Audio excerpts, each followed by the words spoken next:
نحمده ونصلي ونسلم على رسوله الكريم اما بعد فاعوذ بالله من الشيطان الرجيم بسم الله الرحمن الرحيم قل ارايتم ما تدعون من دون الله اروني ماذا خلقوا من الارض صدق اللہ العظیم۔ سب سے پہلے درود و سلام جناب محمد رسول اللہ صلی اللہ علیہ وسلم پر درود پڑھیے۔ اللہم صلی علی سیدنا و مولانا محمد وعلی آل سیدنا و مولانا محمد وبارک وسلم وصلی علیہ۔ 26ویں پارے کا آغاز سورۃ الاحقاف سے ہوتا ہے۔ احقاف ریت کے ٹیلے کو کہتے ہیں، چونکہ اس صورت میں قوم عاد کا ذکر ہے جو ریت کے ٹیلوں کے پاس آباد تھی، اسی وجہ سے اس صورت کا نام احقاف رکھ دیا گیا۔ قل ارائیتم ما تدعون من دون اللہ ارونی ماذا خلقوا من الارض۔ اسلام کے بنیادی عقائد میں سے یہاں عقیدہ توحید کو دلائل کی 3 قسموں کے ساتھ اس طرح ثابت کیا جا رہا ہے کہ مشرکین کے پاس اپنے عقیدہ شرک کو ثابت کرنے کے لیے نہ تو عقلی دلیل تھی اور نہ ہی دلائل نقلیہ میں سے کوئی دلیل تھی، تو عقیدہ توحید خود بخود ثابت ہو جائے گا۔ عقیدہ توحید تو دلائل عقلیہ اور نقلیہ سے ثابت ہے۔ دلیل عقلی، عقیدہ توحید کو ثابت کرنے کے لیے دلیل عقلی، اے پیغمبر صلی اللہ علیہ وسلم آپ ان سے فرمائیں کہ یہ جو تم اللہ تعالیٰ کے علاوہ اوروں کی عبادت کرتے ہو، اوروں کی پوجا پاٹ کرتے ہو، تو یہ بتاؤ کہ جن کو تم خدا بناتے ہو کیا انہوں نے زمین میں کوئی چیز پیدا کی ہے؟ کیا انہوں نے کوئی تنکا بھی پیدا کیا ہے؟ یا آسمانوں کی تخلیق میں کوئی ان کا حصہ ہے؟ دلیل نقلی آسمانی کتاب ہے، ایتونی بکتاب من قبل ھذا، کیا تمہارے پاس آسمانی کتاب ہے؟ تمہارے اس دعوے پر اگر اس سے پہلے کسی آسمانی کتاب میں کوئی بات درج ہے تو میرے پاس لاؤ۔ دلیل نقلی پیغمبر کی زبان سے یا کسی پیغمبر کی زبان سے کوئی بات نکلی ہو، کوئی علمی بات ہو تو بتاؤ اگر تم سچے ہو۔ ام یقولون افتراہ قل ان افتریتہ فلا تملکون لی من اللہ شیئا۔ مشرکین مکہ کا یہ الزام تھا کہ نبی صلی اللہ علیہ وسلم نے یہ قرآن اپنی طرف سے گھڑ لیا ہے۔ انہیں اس آیت میں یہاں جواب دیا جا رہا ہے کہ اگر میں نے اسے اپنی طرف سے گھڑ لیا ہے تو تم مجھے اللہ تعالیٰ کی پکڑ سے بالکل بھی نہیں بچا سکو گے۔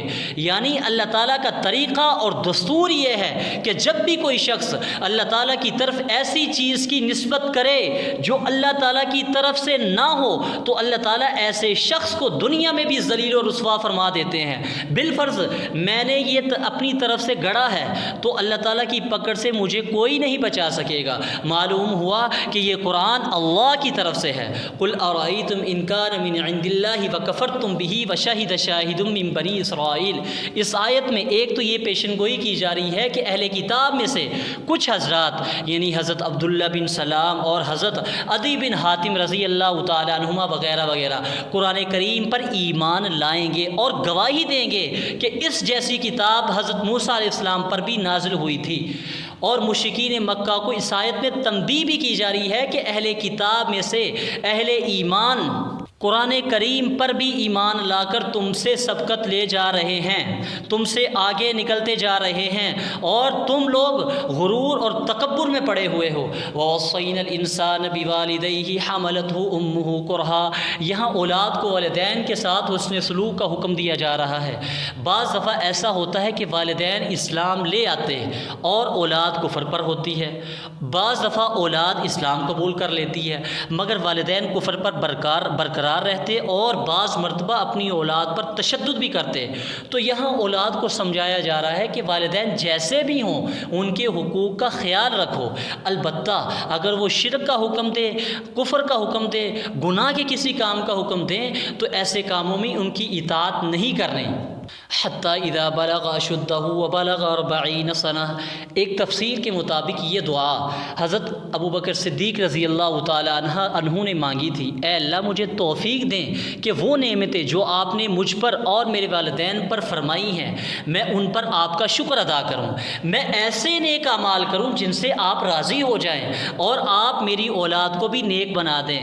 اے اللہ میں آپ کی طرف رجوع کرتا ہوں اور میں فرما برداروں میں سے ہوں۔ وَاذْكُرْ أَخَا عَادٍ إِذْ أَنذَرَ قَوْمَهُ بِالْأَحْقَافِ۔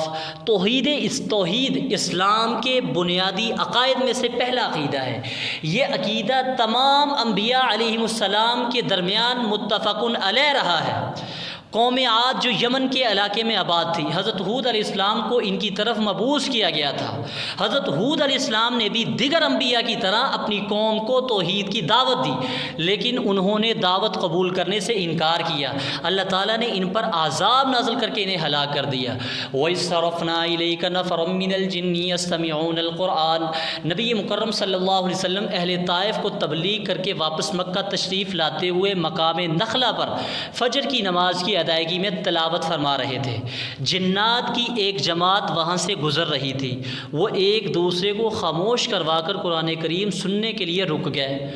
پھر انہوں نے اسلام بھی قبول کر لیا اور اپنی قوم کے لیے داعی بنے۔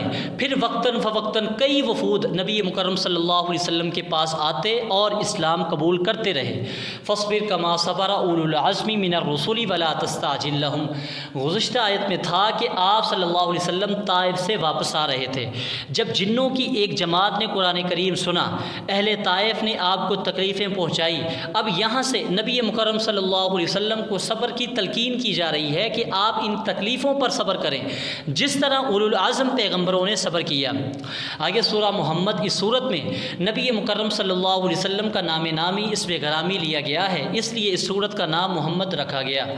الذین کفروا وصدوا عن سبیل اللہ اعمالہم والذین آمنوا وعملوا الصالحات وآمنوا بما نزل علی محمد وهو الحق من ربہم۔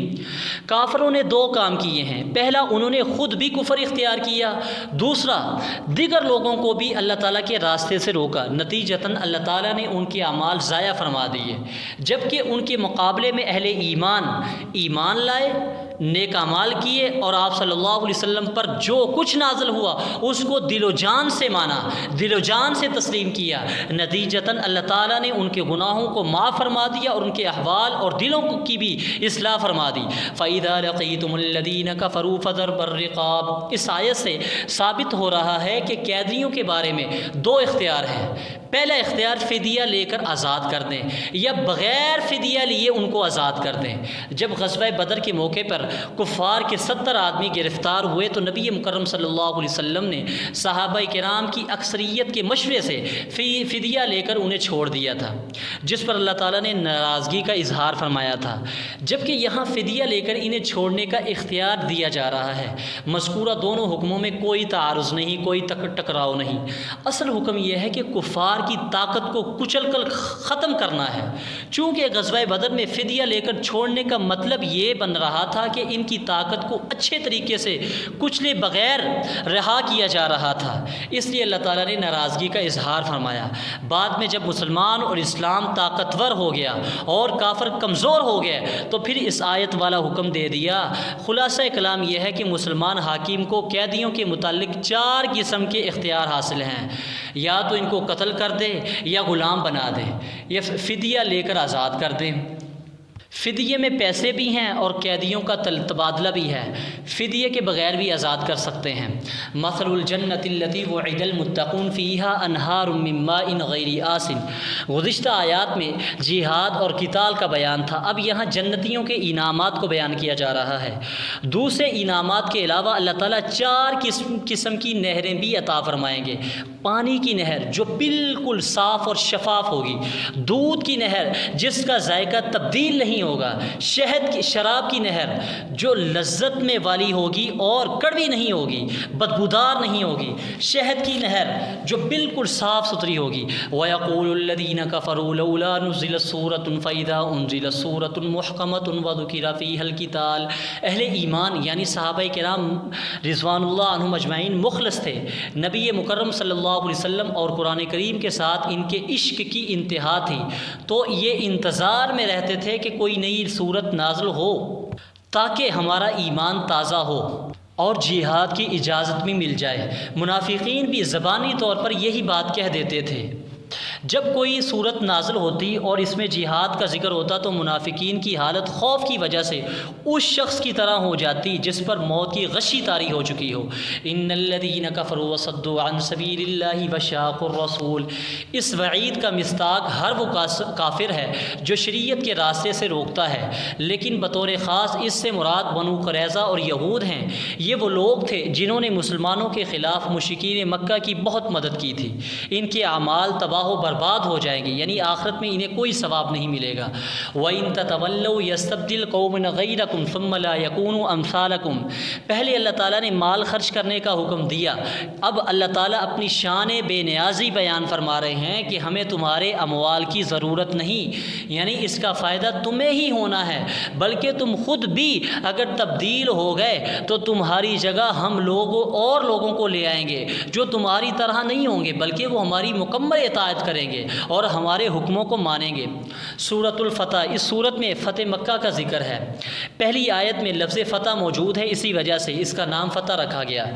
انا فتحنا لک فتحا مبینا، نبی مکرم صلی اللہ علیہ وسلم نے ارادہ فرمایا کہ صحابہ کرام رضوان اللہ عنہم اجمعین کے ساتھ عمرہ کریں، اور آپ صلی اللہ علیہ وسلم نے خواب بھی دیکھا تھا کہ صحابہ کرام رضوان اللہ عنہم اجمعین کے ساتھ مکہ مکرمہ میں داخل ہو رہے ہیں۔ چنانچہ سن 6 ہجری کو آپ عمرہ کرنے کے لیے اپنی جماعت کے ساتھ روانہ ہوئے۔ مشرکین کی رکاوٹ کی وجہ سے حدیبیہ کے مقام پر پڑاؤ ڈالا۔ اس موقع پر یہ آیت نازل ہوئی جس میں خوشخبری ہے کہ اللہ تعالیٰ نے آپ کو ایک کھلی فتح عطا فرمائی ہے، جو سن 8 ہجری کو فتح مکہ کی صورت میں پوری ہوئی۔ لیغفر اللہ لک ما تقدم من ذنبک وما تأخر، نبی مکرم صلی اللہ علیہ وسلم اسی طرح دیگر انبیاء علیہم السلام معصوم ہیں، یعنی گناہ سے مراد گناہ نہیں، یعنی یہاں جو ذم کا لفظ ذکر کیا ہے اس سے مراد گناہ نہیں بلکہ اجتہادی لغزش اور بھول چوک ہے۔ ذم کا ایک معنی الزام ہے، یعنی نبی مکرم صلی اللہ علیہ وسلم پر مکی اور مدنی زندگی میں جن لوگوں نے الزام لگائے تھے، اب کھلی اور شاندار فتح کی وجہ سے وہ آپ کے معتقد اور موافق بن جائیں گے۔ اب وہ الزام کی بجائے آپ کی تعریف کریں گے، آپ کی مدح کریں گے۔ ان الذین یبایعونک انما یبایعون اللہ ید اللہ فوق ایدیہم، جب نبی مکرم صلی اللہ علیہ وسلم اپنی جماعت کے ساتھ عمرہ کے لیے جا رہے تھے تو حدیبیہ کے مقام پر مشرکین کی طرف سے رکاوٹ ڈالی گئی۔ آپ صلی اللہ علیہ وسلم نے حضرت عثمان غنی رضی اللہ تعالیٰ عنہ کو مکہ مکرمہ بھیجا کہ مشرکین کو اطلاع کریں کہ ہم نے صرف عمرہ کرنا ہے، یعنی ہم عمرہ کرنا چاہتے ہیں اور کوئی ہمارا مقصد نہیں، لڑنے وغیرہ کا ہمارا کوئی مقصد نہیں۔ اس وقت نبی اکرم صلی اللہ علیہ وسلم کو اطلاع دی گئی کہ حضرت عثمان غنی رضی اللہ تعالیٰ عنہ مکہ میں شہید کر دیے گئے ہیں۔ آپ صلی اللہ علیہ وسلم نے اپنے جاں نثار صحابہ سے بیعت لی، جسے بیعت رضوان کہتے ہیں۔ حضرت عثمان غنی کا بدلہ لیے بغیر واپس نہیں جائیں گے۔ اس آیت میں اسی کی طرف اشارہ ہے۔ سیقول المخلفون من الاعراب شغلتنا اموالنا، نبی مکرم صلی اللہ علیہ وسلم جب حدیبیہ کے سفر پر جانے لگے تو حضرات صحابہ کرام تو پہلے ہی تیار تھے، لیکن منافقین کے دل میں یہ تھا کہ اگر ہم عمرہ کے لیے مکہ گئے تو قتل ہو جائیں گے، واپس نہیں آ سکتے، جبکہ زبان سے یہ کہتے تھے کہ ہماری مجبوری تھی، کچھ مصروفیت تھی، اس لیے ہم نہیں جا سکے۔ تو ان کی زبان پر کچھ اور ہے اور دل میں کچھ اور۔ لقد رضی اللہ عن المؤمنین اذ یبایعونک تحت الشجرۃ فعلم ما فی قلوبہم فانزل السکینۃ علیہم واثابہم فتحا قریبا، جو صحابہ کرام نبی مکرم صلی اللہ علیہ وسلم کے ساتھ حدیبیہ میں شریک تھے، انہوں نے نبی صلی اللہ علیہ وسلم کے ہاتھ پر بیعت حدیبیہ کی، جسے بیعت رضوان بھی کہتے ہیں۔ اللہ تعالیٰ نے ان تمام شرکاء سے غزوہ بدر کے شرکاء کی طرح اپنی رضا کا، یعنی اپنے راضی ہونے کا اعلان فرما دیا۔ وَأَثَابَهُمْ فَتْحًا قَرِيبًا سے مراد فتح خیبر ہے، جو حدیبیہ سے واپسی کے بعد حاصل ہوئی۔ اللہ تعالیٰ نے مسلمانوں کو بہت سارا مال غنیمت بھی عطا فرمایا، جس سے معاشی حالی جو ہے نا وہ بہت خوشحال، مسلمان خوشحال ہو گئے۔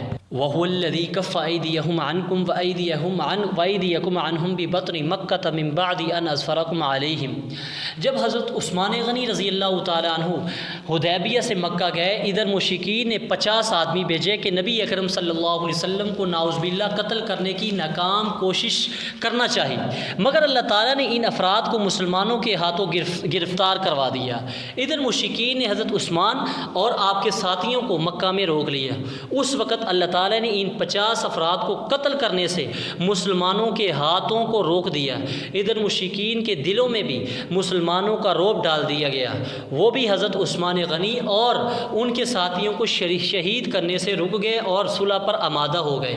فَأَنزَلَ اللَّهُ سَكِينَتَهُ عَلَى رَسُولِهِ وَعَلَى الْمُؤْمِنِينَ، جب صلح حدیبیہ کا معاہدہ لکھا جانے لگا تو مشرکین نے ضد اور تکبر کی وجہ سے کچھ ایسی چیزوں پر اصرار کیا جو صحابہ کرام کو ناگوار گزری۔ مثلا بسم اللہ الرحمن کی جگہ بسمک اللہم اور محمد رسول اللہ صلی اللہ علیہ وسلم کی بجائے محمد بن عبداللہ لکھا گیا، تو اس وقت اللہ تعالیٰ نے اپنے پیغمبر صلی اللہ علیہ وسلم اور صحابہ کرام کے دلوں میں تحمل پیدا کیا، بردباری پیدا کی اور انہیں تقوی پر ثابت قدم رکھا۔ اسی کو سکینہ سے تعبیر کیا گیا ہے اس آیت میں، لقد صدق اللہ رسولہ الرؤیا بالحق لتدخلن المسجد الحرام ان شاء اللہ آمنین۔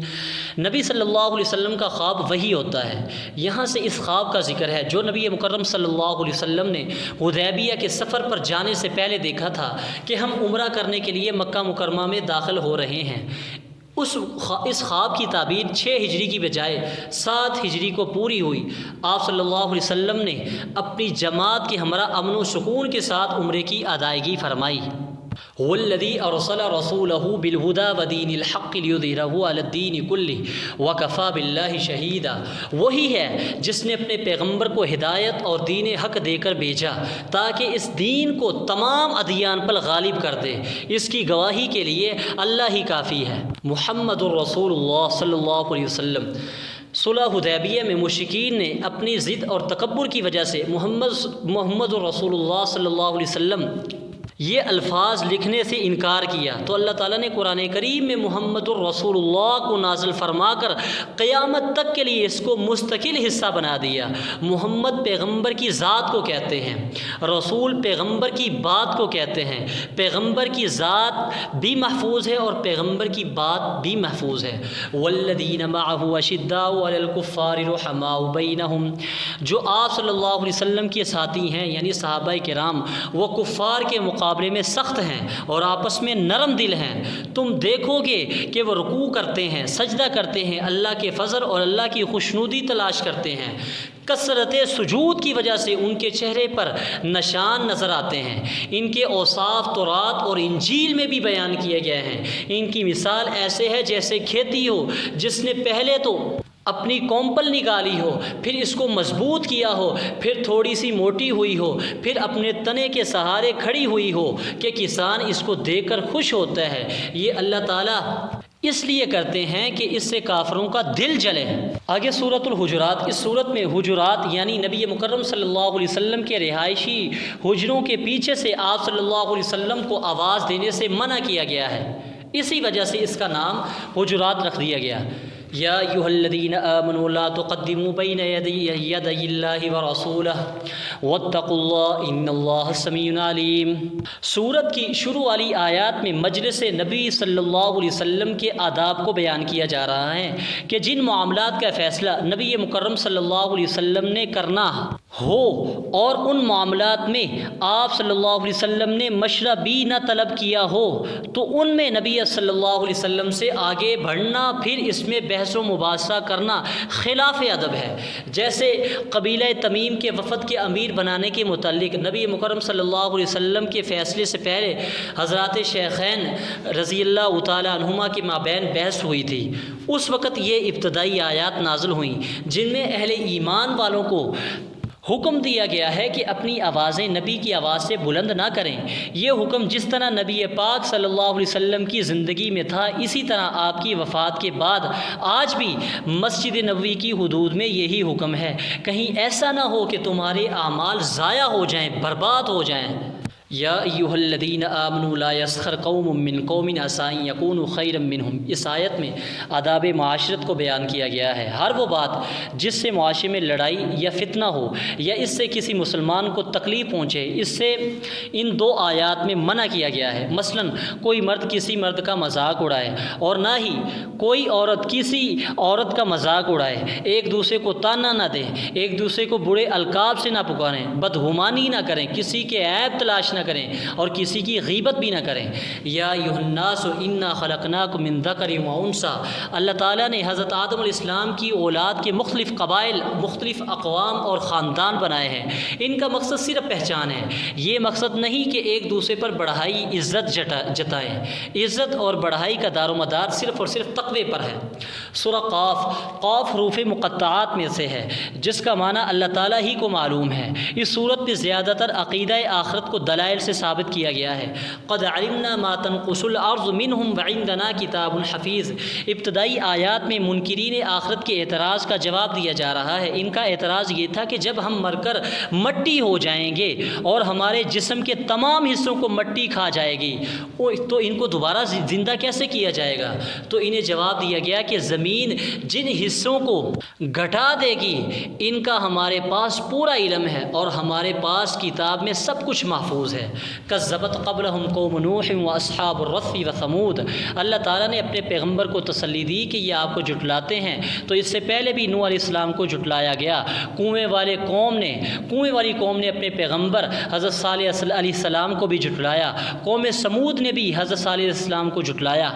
قوم عاد نے بھی جھٹلایا۔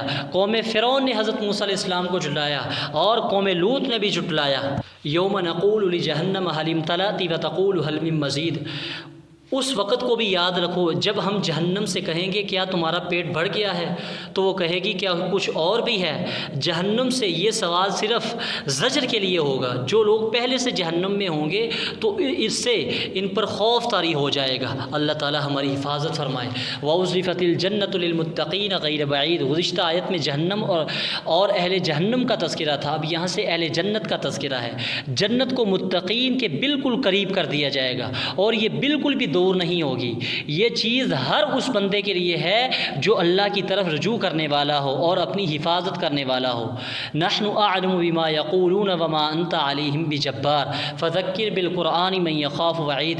امام الانبیاء صلی اللہ علیہ وسلم کا فریضہ صرف لوگوں تک نصیحت کو پہنچا دینا ہے، لوگوں کو منوانا نہیں۔ بس آپ صلی اللہ علیہ وسلم کو اپنا فریضہ ادا فرما دیں، یعنی اپنا فریضہ ادا فرما دینا چاہیے۔ جس کے دل میں آخرت کے دن اور اللہ تعالیٰ کا خوف ہوگا وہ آپ صلی اللہ علیہ وسلم کی بات کو قبول کر لے گا۔